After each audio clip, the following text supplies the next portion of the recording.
Sa pagbabalik ng balitaan, tunghayan natin ang panayam ni PTV-ARMM News Bureau Chief June Munir General kay DPWH Engineer Emil Sadain hinggil sa ginagawang infrastructure projects and development ng pamahalaan at ang importansya nito sa pagbuo ng bagong Bangsamoro. Dito lamang yan sa Salam, daan tungo sa kaunlaran at kapayapaan.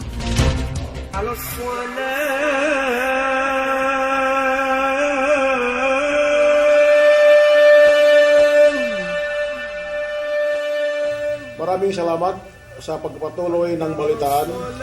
Narito pa rin tayo sa Salam, ang segment na sinimulan natin ang daan sa kapayapaan at naging kapayapaan tungo sa kaunlaran, at bandang huli ay nasa slogan tayo ng magkaisa Bangsamoro. At pero ngayon, narito tayo ngayon mismo sa lungsod Cotabato, sa seat of government ng ERMM, kung saan ating nilunsad ang bagong special episode na tinatawag natin ERMM and Transition to Bangsamoro. Ganun pa man, babati ako sa buong kapuluan from Batanes to Tawi-Tawi. Magandang umaga, Pilipinas. Assalamualaikum warahmatullahi ta'ala wabarakatuhu. Mula sa lungsod Cotabato, narito tayo ngayon sa seat of government ng ERMM at masabi ko na isang magandang umaga sa lahat, at napakaswerte natin dahil pinaunlakan mismo ng kalihim o sekretary ng DPWH ERMM, walang iba kundi si Secretary Emil Sadain, ang ating na siya ay magkapanayam sa umagang ito hinggil sa mga programa ng kanyang departamento. Assalamualaikum, Brother Munir, at ganoon din magandang umaga sa lahat ng inyong tagapakinig sa programa niyo. Good morning to all. Sa loob ng 23 taon, Secretary, ng existence ng DPWH ERMM, ano po ang inyong naging obserbasyon tungkol sa departamento na ito mula nung wala pa kayo at saka yung kasalukuyan nandito na kayo sa loob? Yeah, kasamang Munir, when we started working with DPWH early 2012, labis kaming nagulat doon sa kakaiba ng pagpapatakbo comparatively with DPWH National. Ako po yung nanggaling sa DPWH National at nakita ko po yung kaibahan ng pamamalakad ng pagpapatakbo ng proyekto dito sa DPWH ARMM. At ganun po, kung isumata natin lahat, ang inside and outside of DPWH ARMM, from the inside building at saka outside of the building na pagbabago o kakaiba, sa DPWH ARM, sa opisina, yung sistema po, wala pong in place na sistema sa loob. Ibig sabihin, kung po tayo ay nagpapatakbo ng proyekto, hindi po tumutugma ayon sa tamang proseso ng auditing and accounting procedures. At ito po ay may mga pondo kami nakikita na sa inventaryo na hindi na ilalagay sa tama o wastong implementasyon ng proyekto. Doon naman po sa project size, nakita din po namin, karamihan po ng proyektong ginagawa, they call it graveling of roads, na kung saan wala pong konkreto o wala pong asfalto.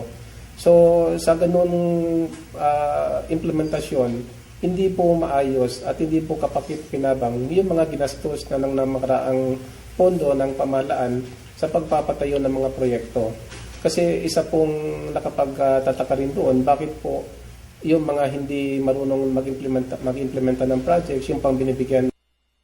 Pero ang DPWH, having its own mandates and its own personnel to implement such projects, ito pa hindi na nagagampanan. So, yun po ang isang kakaiba na nung sinuri namin din yung batas, there's this Public Works Act na kung saan nakapaloob doon ang sistema. So, from the start, nirepaso rin namin ang Public Works Act. Ayun namin daan ho natin yun. Kasi ang sistema na yun, uso doon ang regraveling, uso doon ang lump sum, at saka ang MOA kahit sa mga LGUs na hindi marunong mag-implementa ng projects. So nung na-amend ang Public Works Act, nagkaroon doon ng malaking pagbabago. We have developed, we call it DPWH ARM Reform Agenda 2012 and beyond, kung saan nakapaloob doon ang optimizations of budget, nandun din po yung transform the organizations and its personnel, nandun din po yung the needs to simplify and innovate systems and procedures from within the ARM policy, ng implementation ng infra, at saka po encourage more ODA assistance and local funds to implement and put more investment on infrastructure sa ARMM. Secretary, ano po ba yung mode of implementation ng mga projects ninyo dito sa inyong departamento, sa DPWH RMM? At saka yung paano kayo nag-award ng mga contracts? Ang 8 district engineering offices sa 5 probinsya na yan ay naging abala doon sa constructions ng kanilang proyekto. Nandun din yung projects by contract which we do public bidding to 9184 na ayon na sa batas talaga. At pangatlo, yung pong LGU representations na kung saan makakapag-implementa sila ng projects. Pero these are LGUs who are highly capable to implement projects having their own manpower and equipment resources. So, tatlong mode of implementations ang ina-adapt natin sa kasalukuyan. Secretary, isa pang tanong gusto ko malaman ay hinggil sa inyong savings. Ay balita ko ay nagkaroon kayo ng savings na 192 po ba? Paano po nangyari ito sa ganong kalaking savings na yun? Yeah, kasabang Munir, yung savings natin is actually derived on 2 aspects. No? Yung pong isa, we call it the MOE funds, kung saan nakapalob doon ang maintenance of national roads and bridges natin. Sa DPWH National, they have the NBUC funds. It's also catered to the maintenance of national roads and bridges, kung saan meron din silang pumapasok sa ARM. At doon sa proyekto na yon, sa maintenance na yon, there are some portions na nag-overlap yung programa. And we can measure up around 30% of the program na nag-overlap can be used as savings. No? Kasi while we can comply or we can attain the full programs of the projects within the given budget, magkakaroon ka ng savings kasi iniiwasan mo yung overlapping with the NBUC funds coming from National DPWH. So malaking kaginhawaan, yung pondo na 30% na kukuha mo doon at ay dideklara mo na savings siya. At least walang nasakripisyo yung proyekto. Competitions, public bidding natin, nagkakaroon naman ng savings ito because of the competitive bidding na in-apply natin.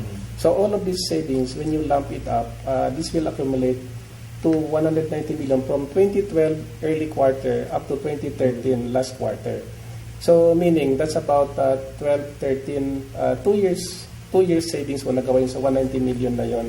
At ito ay dinideklara natin sa DBM as part of our transparency program na ito yung savings, ito yung proposal natin for procurement of equipment and vehicles at yung mga karagdagan na infrastructure na gagawin natin out of the budgeted savings na yon.